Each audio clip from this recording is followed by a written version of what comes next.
আসসালামু আলাইকুম। জিল্লুর রহমান উচ্চ বিদ্যালয়ের অনলাইন ক্লাসের পক্ষ থেকে সবাইকে শুভেচ্ছা ও স্বাগতম। আমি মুস্তাক আহমদ মুন্সি, সহকারী প্রধান শিক্ষক, জিল্লুর রহমান উচ্চ বিদ্যালয়, সুইলপুর, ব্রাহ্মণবাড়িয়া। আজকে আমি আলোচনা করব নবম দশম শ্রেণীর উচ্চতর গণিত বিষয়ের 11তম অধ্যায়ের স্থানাঙ্ক জ্যামিতি নিয়ে কথা বলবো। আমি স্থানাঙ্ক জ্যামিতির উপর আরও 2টা ক্লাস নিয়েছি। প্রথম একটি ক্লাস নিয়েছি স্থানাঙ্ক জ্যামিতির উপরে, দ্বিতীয় ক্লাসটিও নিয়েছি স্থানাঙ্ক জ্যামিতির উপরে। আজকেও আমি স্থানাঙ্ক জ্যামিতির উপরে একটি ক্লাস নিব এবং আরও কয়েকটি ক্লাস নিব। আমি ধারাবাহিকভাবে এই 11তম অধ্যায় মানে স্থানাঙ্ক জ্যামিতির আমি শেষ করব ইনশাআল্লাহ। আশা করি প্রিয় শিক্ষার্থীরা তোমরা আমার সাথে থাকবে এবং পাশে থাকবে। এই বৈশ্বিক মহামারীতে আল্লাহ আমাদের সবাইকে সুস্থ রেখেছেন, আলহামদুলিল্লাহ। আমরা স্বাস্থ্যবিধি মেনে, শিক্ষার্থীদের উদ্দেশ্যে বলছি, স্বাস্থ্যবিধি মেনে তোমরা নিয়মিত পড়াশোনা করবে এই আশা ব্যক্ত করছি। আচ্ছা, নবম দশম শ্রেণীর উচ্চতর গণিত বিষয় মানে হায়ার ম্যাথ, কোঅর্ডিনেট জিওমেট্রি মানে স্থানাঙ্ক জ্যামিতির উপর 2টা ক্লাস নিয়েছি। আমার আজকে তৃতীয় ক্লাস। দ্বিতীয় ক্লাসে আমি 8টি সূত্র নিয়ে কথা বলেছি এবং সূত্রগুলোর সাথে ছবি এঁকে এঁকে সূত্রগুলো আমি ব্যাখ্যা দিয়েছি। আমি আজকে 9 নং সূত্র নিয়ে কথা বলবো। 9 নম্বর সূত্রটা নিয়ে আমি কথা বলবো। এখানে 8টা সূত্র নিয়ে কথা বলেছিলাম দ্বিতীয় ক্লাসে। আর প্রথম ক্লাসে আমি 2টি বিন্দুর দূরত্ব কিভাবে নির্ণয় করতে হয় নির্ণয়ের সূত্রটা প্রতিষ্ঠা করেছি। আর 2 বিন্দুগামী একটি সরল রেখা ঢাল কি, ঢালের সংজ্ঞাটা কি, ঢালের সূত্রটা কি, এই সূত্রটাও আমি প্রতিষ্ঠা করেছিলাম। আর দ্বিতীয় ক্লাসে আমি প্রথম থেকে 8টা সূত্র প্রতিষ্ঠা করেছি এবং সূত্রগুলো লেখচিত্রের মাধ্যমে গ্রাফে এঁকে আমি ব্যাখ্যা দিয়েছি। আমি আজকে 9ম সূত্র থেকে শুরু করব।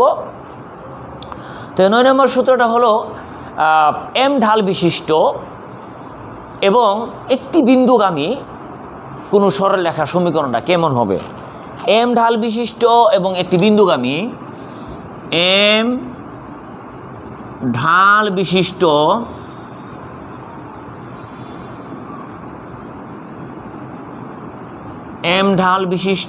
এবং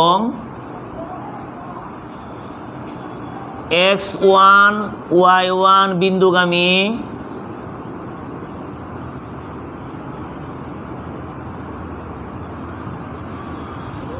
যে কোনো সরল রেখার সমীকরণ। এম ঢাল বিশিষ্ট এবং x1 y1 বিন্দুগামী যে কোনো সরল রেখার সমীকরণ।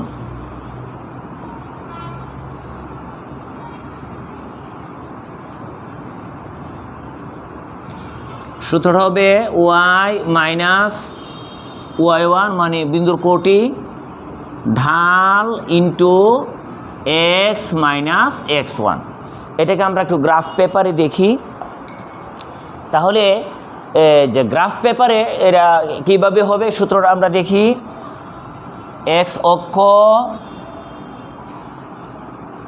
y অক্ষ, x axis, y axis, m ঢাল বিশিষ্ট। আমরা জানি ঢাল হচ্ছে কোনো সরলরেখা x অক্ষের ধনাত্মক দিকের সাথে যে কোণ উৎপন্ন করে সেই কোণের tan। তাহলে মনে করি এইটা একটা সরল রেখা, এই যে সরল রেখাটা এইটা ঢাল হচ্ছে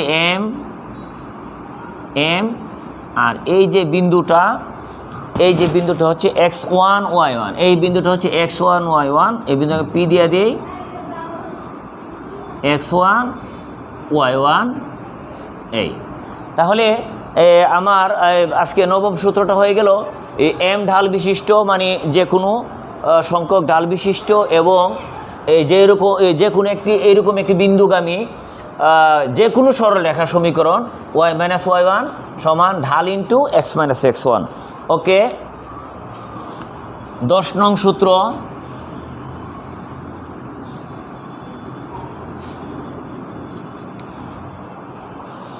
দশ নং সূত্রটা আমরা একটু দেখি।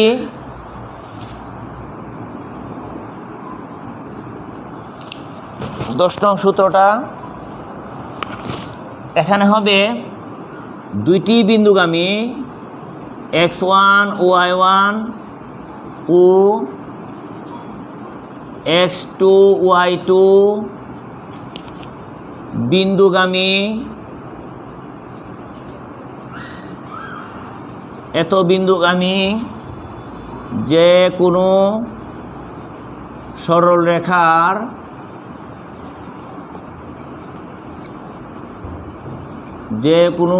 রেখার সমীকরণ a of x1 y1 b of x2 y2 এরকম দুই বিন্দু দিয়ে যায় এরূপ সরলরেখার সমীকরণ আমরা কি লিখতে পারি? এর আগেটা কি লিখেছিলাম আমরা? y মাইনাস y1, এখানে কি ছিল? ঢাল ইন্টু x মাইনাস x1। তাহলে আমি যেহেতু একটা বিন্দুকে কাজে লাগিয়েছি কিন্তু এখানে ঢাল আছে, ঢালের সূত্র আমরা একটা জানি, দুই বিন্দুগামী ঢালের সূত্রটা আমরা জানি।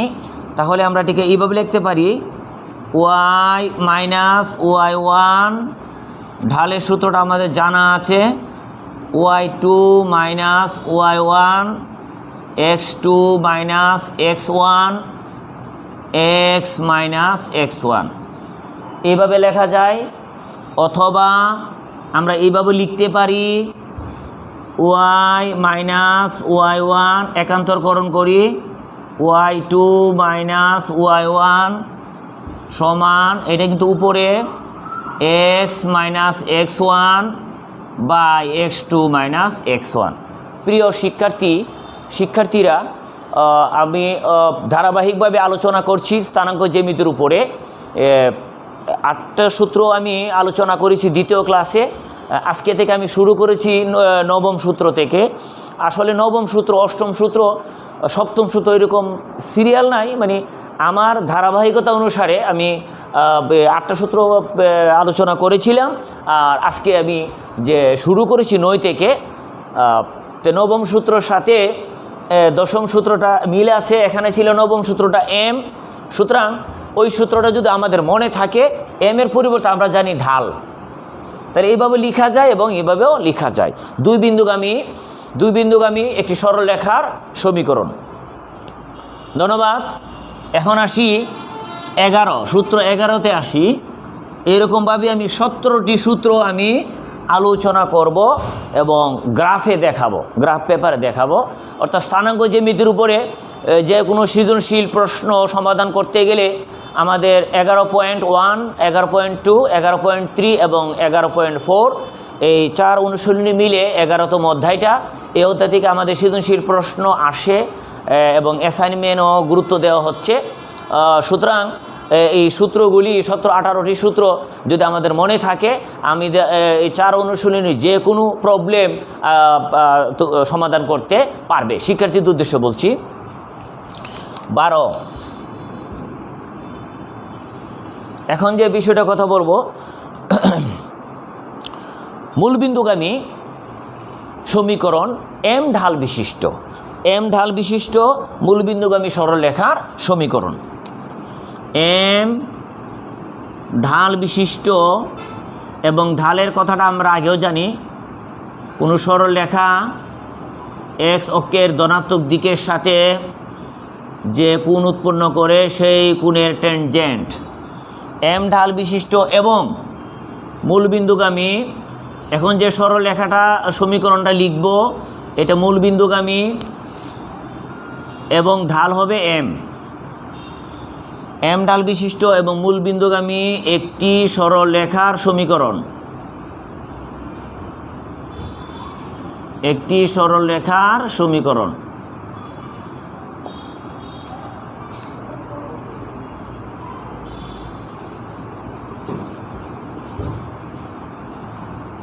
তাহলে আমাদের এখানে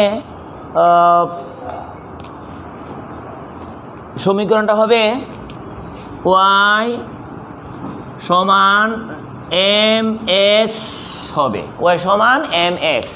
আমি প্রথম ক্লাসে বলেছিলাম, দ্বিতীয় ক্লাসে, যে মূলবিন্দুগামী যে কোনো সরল রেখা ধ্রুবক পথ থাকবে না, মানে এক্স এবং ওয়াই সম্বলিত, এক্স ও ওয়াই সম্বলিত দুইটি পথ থাকবে, কিন্তু কোনো ধ্রুবক থাকবে না, সি থাকবে না, +5 থাকবে না, -2 থাকবে না, এইগুলি থাকবে না। অর্থাৎ এক্স ওয়াই সম্বলিত দুইটি পথ ছাড়া অন্য কোনো পথ যদি না থাকে, শুধু ধ্রুবক পথ যদি না থাকে, তাহলে ওই সরল রেখাটা, ওই সমীকরণের সরল রেখাটি always passes through the origin. Okay, এটা আমরা গ্রাফ পেপারে দেখি। গ্রাফ পেপারে কী হতে পারে? ওয়াই অক্ষ, এক্স অক্ষ, তাহলে মূলবিন্দুগামী হবে, মূলবিন্দুগামী এই যে সরল রেখাটা এইভাবে হবে, এইভাবে হবে, এইভাবে ওয়াই সমান mx মূলবিন্দুগামী অরিজিন, অথবা এইভাবে হইতে পারে, অর্থাৎ মূলবিন্দু দিয়ে যাবে, মূলবিন্দু দিয়ে যাবে। ধন্যবাদ। 13 নং কোয়েশন, 13 নং যে সূত্রে, এটা ঠিক হবে, 13 নংটা লিখি। 13 নং, এখনটা হবে এম ডাল বিশিষ্ট কিন্তু মূল বিন্দুগামী নয় এরূপ সরল রেখার সমীকরণ। এম ডাল বিশিষ্ট এবং কিন্তু মূল বিন্দুগামী নয়, এম ঢাল বিশিষ্ট এবং ওয়াই অক্ষ থেকে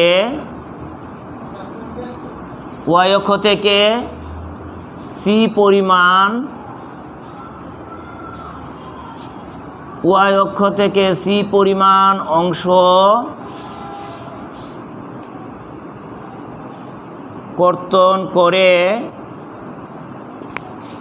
এরূপ সরলরেখার সমীকরণ।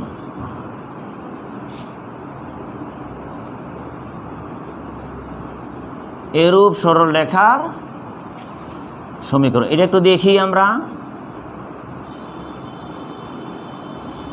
এখানে সাধারণ জ্ঞানী বলছে যে এম ঢাল বিশিষ্ট এবং ওয়াই অক্ষ থেকে সি পরিমাণ অংশ কর্তন করে, অর্থাৎ এই সরলরেখাটি মূলবিন্দু দিয়ে যাবে না। মূলবিন্দু দিয়ে যে সরলরেখাটি যায়, ওই সরলরেখাটি এক্স অক্ষকেও ছেদ করবে না এবং ওয়াই অক্ষকেও ছেদ করবে না, তাদের ছেদবিন্দু দিয়ে যাবে। মানে এক্স অক্ষ থেকে কোনো অংশ কর্তন করবে না, ওয়াই অংশ থেকেও কোনো অংশ কর্তন করবে না যদি মূলবিন্দু দিয়ে যায়। আর যেহেতু সি পরিমাণ অংশ কর্তন করে, অবশ্যই রেখাটি মূলবিন্দুগামী নয়। তাহলে কি হতে পারে আমাদের গ্রাফটা কি হতে পারে দেখি। ওয়াই অক্ষ,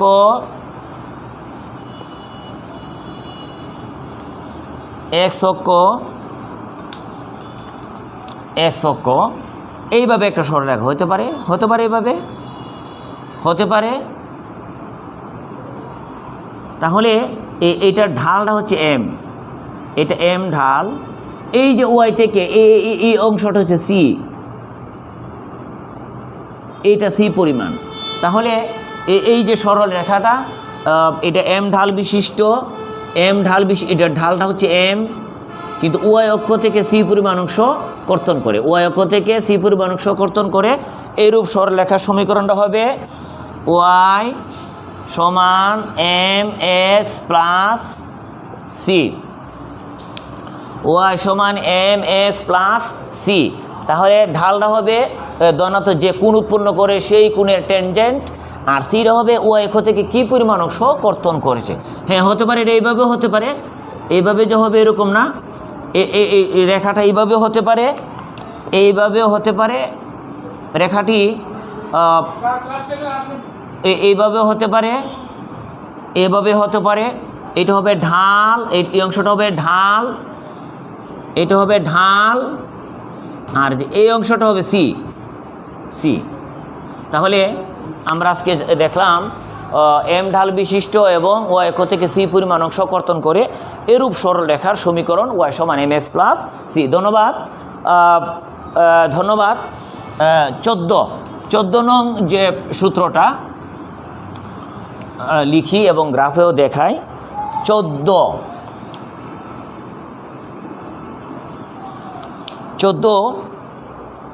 আমি একটু আমরা একটা খুব চমৎকার একটা বিষয় এখন আর কথা বলবো, সবগুলোই চমৎকার। এক্স অক্ষ থেকে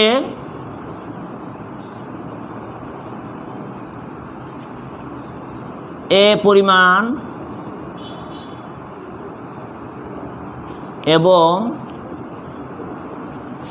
ওয়াই অক্ষ থেকে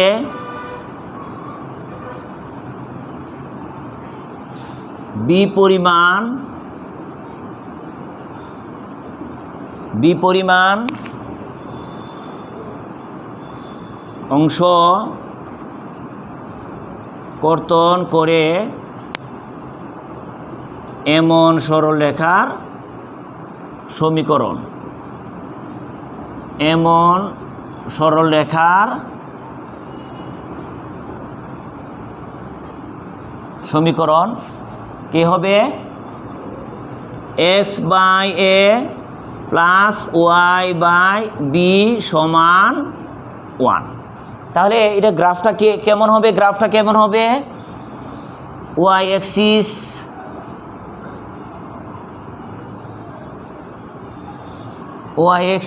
x axis and y axis, এটা কীরকম? এই রেখাটা কিভাবে যাবে? এরকম, এই যে রেখাটা, এই রেখাটা এরকমভাবে হবে। অর্থাৎ এক্স অক্ষ থেকে এ একক, মানে এই যে অংশটা এই অংশটা এ, আর ওয়াই অক্ষ থেকে বি একক অংশ কর্তন করে, তাহলে এই অংশটা হবে বি। তার মানে এই যে এখানে এই যে স্থানাঙ্কটা হবে এ 0, আর এখানে যে স্থানাঙ্ক হবে 0b। তাহলে এই ধরনের সরল রেখা, এই সমীকরণের রেখাটা এরকম হবে, এক্স অক্ষ থেকে ধনাত্মক এ, ওয়াই অক্ষ থেকে ধনাত্মক বি। আর যদি কোনো কারণে মাইনাস এ হতো, তাহলে এক্স অক্ষ থেকে মাইনাস এ, তাহলে এইভাবে আসতো। এক্স অক্ষ থেকে মাইনাস হলে তাহলে এইভাবে আসবে, তখন রেখাটা এইভাবে আসতো, এইভাবে, যদি এখানে মাইনাস এ হয়। তার মানে প্লাস এবং মাইনাস এটা রেখে এক্সের মান ধনাত্মক হলে ধনাত্মক দিক থেকে কাটবে, ওয়াইয়ের মান ঋণাত্মক হলে উপর দিক থেকে কাটবে, এক্সের মান ঋণাত্মক হলে বাম পাশ থেকে কাটবে, আর ওয়াইয়ের মানের নিচ থেকে কাটবে, এইভাবে যাবে। তার মানে দুইটা অক্ষকেই এ পরিমাণ এবং বি পরিমাণ অংশ কর্তন করে এভাবে চলে যাবে রেখাটি 14। ওকে, এখন আর আরেকটা সূত্র স্যার লিখছি, 15 নং সূত্র, এবং এই সূত্রটা লিখে আজকের ক্লাসটা স্যার আমি শেষ করব। পরবর্তীতে আমি আরও আলোচনা করব। A of x1 y1 B of x2 y2 C of x3 y3 এত বিন্দু ত্রয়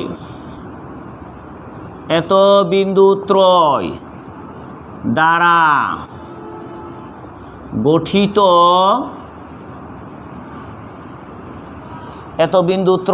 গঠিত, ত্রিভুজের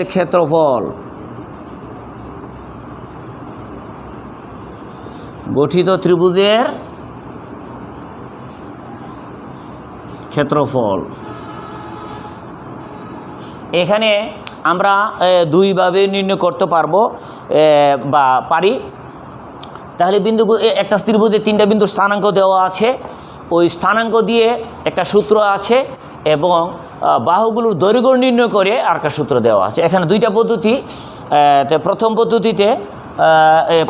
পদ্ধতিতে দুইটা এতে আসবে। এখানে প্রথম পদ্ধতিতে পরবর্তী ক্লাসে আমি এই সূত্রটা এস্টাবলিশ করে দিব।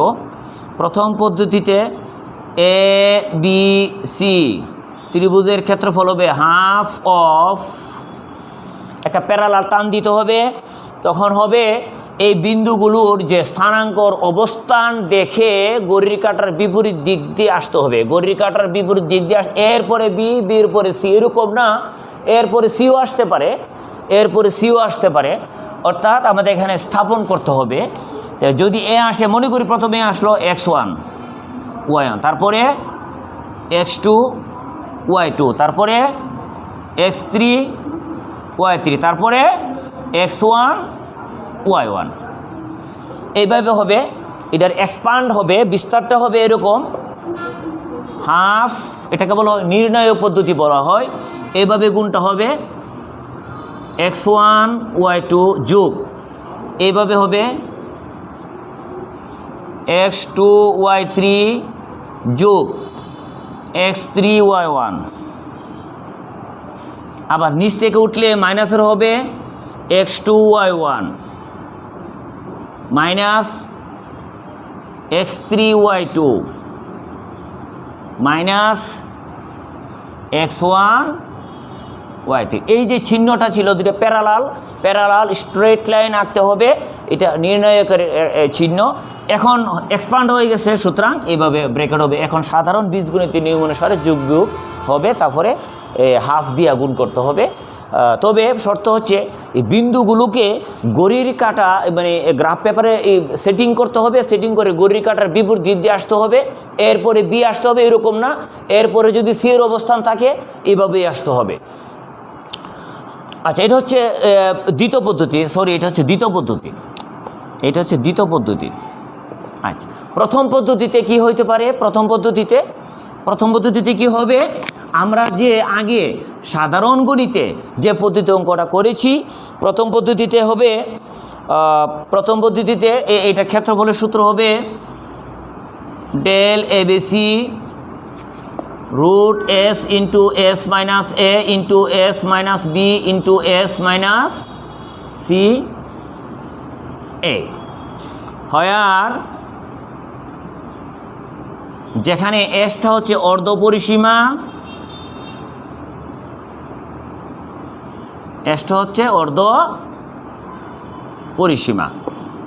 অর্ধ পরিসীমা হচ্ছে A plus B plus C by 2।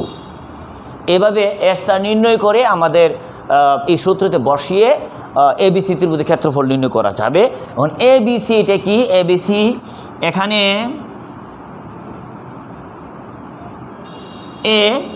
Small এ হলো বিসি বাহুর দৈর্ঘ্য, ত্রিভুজের বিসি বাহুর দৈর্ঘ্য হচ্ছে স্মল এ, বিসি বাহুর দৈর্ঘ্য। বিসি বাহুর দৈর্ঘ্য তো আমরা জানি, এইভাবে আমরা সূত্রটা লিখব x1 minus x2 whole square plus y1 minus y2 whole square. তারপর বিটা কি হবে? এসি বাহুর দৈর্ঘ্য হবে। তো এসি বাহুর দৈর্ঘ্যের সূত্রটা আমরা জানি x1 মাইনাস, এখানে x1 হবে না, x1 minus x3 whole square y1 minus y3 whole square. তারপরে স্মল সি হবে এ বি বাহুর দৈর্ঘ্য, এইটা হবে এরকম রুট ওভার দিয়ে হবে, এরকম রুট ওভার দিয়ে যে সূত্রটা হবে A B x1 minus x2 whole square y1 minus y2 whole square. প্রিয় শিক্ষার্থী বন্ধুরা, স্থানাঙ্ক জ্যামিতির উপরে ধারাবাহিকভাবে আমি ক্লাস নিচ্ছি।